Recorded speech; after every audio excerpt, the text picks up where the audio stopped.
Hey G fans, GoGFan93 here, and I am here with Nick Adam from the Monster Report, doing a live interview at GFest22. How you doing? Doing all right. All right, so we got 10 questions for you. First question is a very general question that I've asked everyone that I've interviewed. What is your favorite Godzilla? My favorite? Oh gosh, there's so many. I mean, everyone kind of does have a special place in my heart, but I mean, I always go back to the first one I saw, which I think is the same as you, is the Godzilla 85, the American release of the 84 film. But yeah, that's the one I saw as a kid. Was on TV, scared the heck out of me, and I've been a G fan ever since. All right, cool. So you're kind of relatively new on the YouTube scene. So what inspired you to start a YouTube channel? Well, I've always appreciated what people do with online media. I've always been inspired by the Nostalgia Critic, Angry Video Game Nerd, those kind of guys, and saw what they did, and I'm like, this is an outlet for people like us who have a lot to say about film, music, video games, media in general, and so it's an outlet for you because you might live in an area where not everyone maybe appreciates all that you like and wants to share in that. So the internet gives you that chance to connect with people, to be able to talk and collaborate and kind of share something that you have. So you might have a collection, you might have a interesting something, you might have even something to say that you don't like about something, and that gives you that opportunity. So where I work actually is a school where we have a studio, a fully functioning studio, and a channel space on cable access, and we've been branching out into the web with live streaming and YouTube work.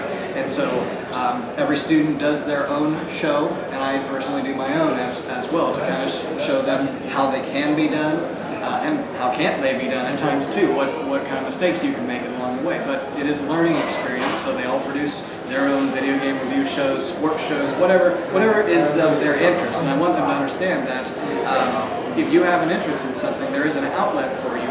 You can create a show. You've got something to say. Yeah, cool. Very well said. So what is the oldest memory of Godzilla that you have? The oldest memory? I mean, I have, of course, I kind of remember the 84 film as a kid, but, as a kid you might not have watched the entire film because partially attention span. The other, maybe mom and dad saying, it's a little too scary for you, so why don't you go play with Legos or something. But I do remember something that's just always fond of me. I don't know if I was 8, 9 years old, but the video rental store. People remember those.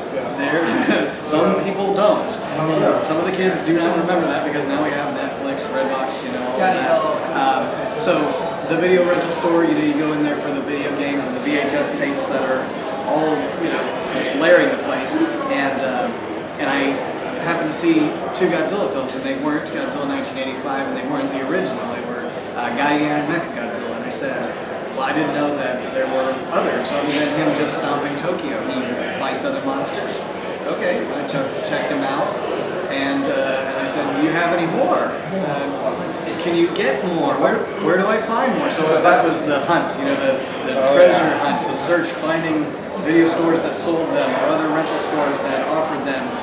The children's section had Gamera films, and so I said, okay, let's start watching these too, because man, there's a lot going on with these kaiju films that are coming out of Japan. So so that was one of my kind of earlier vivid memories of kind of becoming a fan and taking off from there. Cool. So you made a video a while back about Godzilla Destroy Monsters Melee on GameCube. Oh yeah. So it entails with that. What is your favorite Godzilla video game? Well, favorite. I do like Melee. I do like the Unleashed. It's not as fluid for me, I guess, to play. It's the Wii controls. The Wii, and I've tried the PlayStation controls too, and it's not maybe as fluid as the Destroy All Monsters. I do like that, but I guess maybe it's nostalgia. But I do go back to the Monster of Monsters. Nintendo did not like the Godzilla 2. Yes, I don't think anybody likes that one.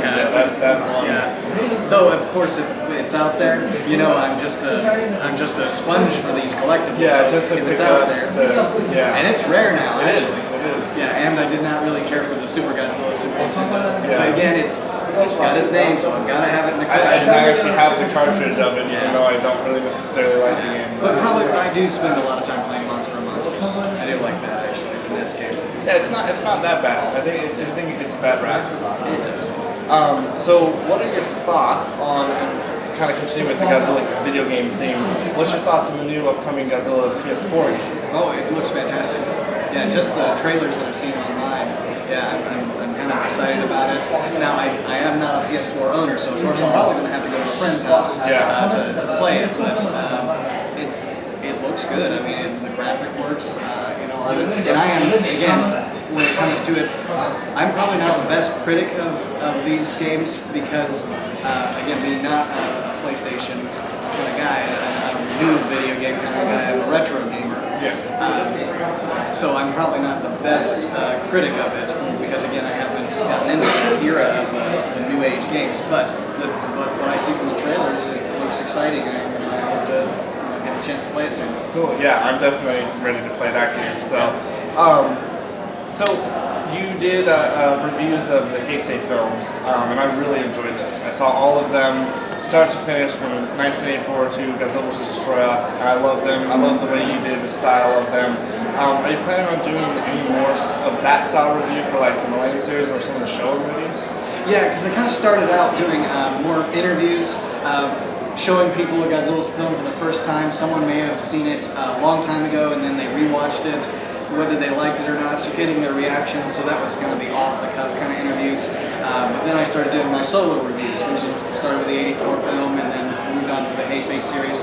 So yes, I will be doing the rest of the series as a solo review. In my last Destroyer review, I mentioned that I'm going to take a little break from Godzilla and start diving into the Universal Monsters series. So Mummy, Frankenstein, Creature from the Black Lagoon. That's going to be awesome. Yeah, it's going to be a little different because that's why I kind of wanted to leave the name The Monster Report rather than anything specific to kaiju. But if you, even like you with a Godzilla themed channel, that still opens it up. Still kind of branch out a little. Yeah, you can. So I wanted to kind of leave it as that because I've always had a special place in my heart for the Universal monsters, King Kong, so the American monsters, as well as Gorgo, from the UK, and so I want to make Godzilla. Yeah, the UK version of Godzilla, even going into the Korean film The Host, and I still get to see that. Yeah, so not wanting to limit myself with that, but it's not that you are limiting yourself, but I kind of wanted to leave it broad like that. So yeah,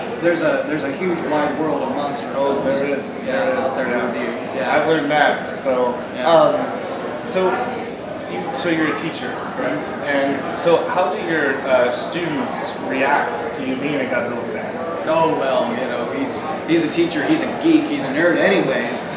He's he's not your gym teacher or anything like that. He's not your basketball or football coach, but that's okay. Some of them appreciate it, others can't figure out why. But I always kind of argue with them in the sense that everyone has something to say about what really is around their area of interest.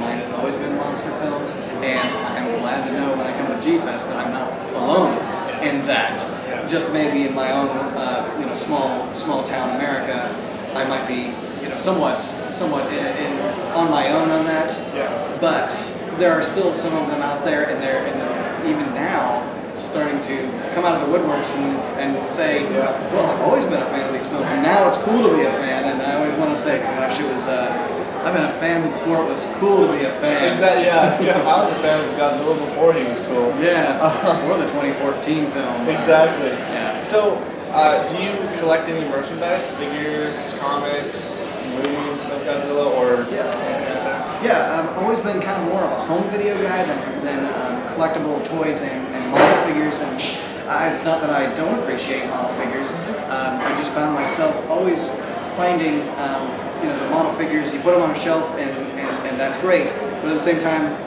you just stare at them. They're kind of there. And I'm not a little kid anymore, so I'm not, when I was a little kid and had my Imperial Godzilla stomping on the G.I. Joes, that was all well and good, which I still have that figure. But now they're so pricey, they want to sit on a shelf and away from the kids, away from, grabby hands who want to play with them. So I haven't gotten into a ton of toy collecting, but when it comes to the home video, I've always been a fan of VHS and Laserdiscs. You know, some of the old media that doesn't, you know, they're not producing them anymore. I don't even think some kids don't even know what a Laserdisc is. What is a Laserdisc? I have a review on Laserdisc, all my whole Laserdisc collection out there. So Well, check there you it go. out. Yeah, and my VHS collection and my minor toy collection that I have. And books too. I've always just recently picked up August Ragoni's book, David Callett's book, which is it's a really academically written book. Actually, David Callett did the commentary on the Criterion Collection, Godzilla, oh gosh, what else? All of the classic, you know, pictorial history of horror movies. Sean Lincolnback's book, and Ed Yaczyszewski, the Art of Destruction book, is a good one out there. So, and got some classic comics. Some of the Marvel series. Marvel Godzilla? Yeah, Godzilla's, and some of the IDWs that are out there. Yeah, those are really good. Yeah, so quite a bit of the books out there that, you know, that can be added to the collection. And what I find is with the home videos and the books, at least you can do something. There's a lot more usefulness, and I'm not trying to downplay what toy collecting and model collecting can be, but there's so much use. You can watch the movie, you can study the different releases of them, and then you can go to the books and read and reread them. Yeah. So they're actively getting used rather than just sitting on a shelf. But The books are also still sitting on a shelf for display purposes too. Yeah, no, I make the joke all the time. You buy a really expensive figure, you open up, you go, ooh, put on the shelf, there you go. So, you know, just stare. Look. So, and now we have, because of the new 2014 movie, well, not really new anymore, but latest Godzilla movie, that has now opened the floodgates for a lot more Godzilla movies to happen, and now Toho is stepping in the ring again next year. So what are your thoughts with the new Toho Godzilla movie? I am very excited about that. Seeing the director, special effects director. Don't remember their names, but I do know they were attached to Attack on Titan. Yes. And that. It looks Yeah, that already looks great just from the previews. I haven't seen them in their entirety, those films, but I know that just seeing what they are capable of doing and how exciting that could be for what they can do to either, one, reinvent the character, which I imagine is going to happen, or continue with the series. But again, I think it's probably going to go to the latter. And every time Godzilla reinvents himself, it's really great because we get a slightly different perspective. Maybe he is an awoken dinosaur that has mutated because of being awoken and mutated because of radiation. Maybe he's a mythological creature, but all of these things being allegorical to the atomic bomb. So what could they do maybe next with them? The American one kind of talked about like he was this ancient reptile predating the dinosaurs even. So there's a lot of different origin stories. So can they come up with a new origin story or maybe a blending of some of those? And then what is he going to be? Is he going to be on our side? Is he going to be against us? Is he going to be a force of nature that is innocent but yet destructive? So exciting to know that this is happening again. Yeah, it is very exciting. Alright, so the last question I have. So your videos have really good quality to them. Oh, well, thank you. I look at your videos and go, yeah, he's got the green screen, the awesome background behind it. When you do your reviews, you have the video showing, the commentary over it. So what is the equipment that you use? If there is anybody at home that might want to get into the YouTube reviews or things that we do, what is the equipment that you use? Sure, and I don't want anyone to feel like, well, I can't do that, so I'm not going to do it. I think everyone, from using your phone to publish in YouTube to having the access like a studio like I have, should do it because it's an outlet. So as far as the equipment, the studio itself has several of the 1080p HD Sony HXR cameras, what's nice about them is they are affordable. They can be shoulder mounted or on a tripod. They record internal memory, so the old days of tape jams and running out of tape is kind of gone, because as long as you have a sufficient drive space and dump it right to Final Cut Pro X on the iMacs that we have. So we've got the resource of that, the green screen as well as the lighting. The studio helps out, and so Final Cut Pro does really well with keying out that, and you can put any image in there you want. In another case, using that same technology to key out the sky itself in my Godzilla Alert video to make the illusion that the Godzilla 2014 is actually up there in my little hometown of Union City, Indiana, which Godzilla took 2 or 3 steps. He's already gone. Is that a town? Okay, and even at one point we got the atomic bomb blowing up in one portion of the city, which is a code teacher's house. But it's not that I don't like him. He's a great friend, but I blew up his house.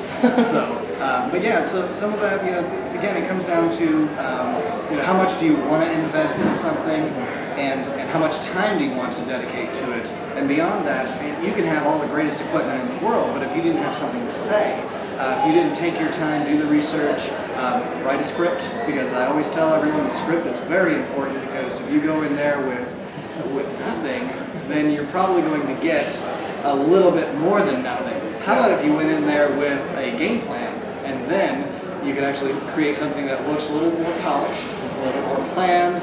You're not tripping over yourself saying, what do I want to say? I don't know.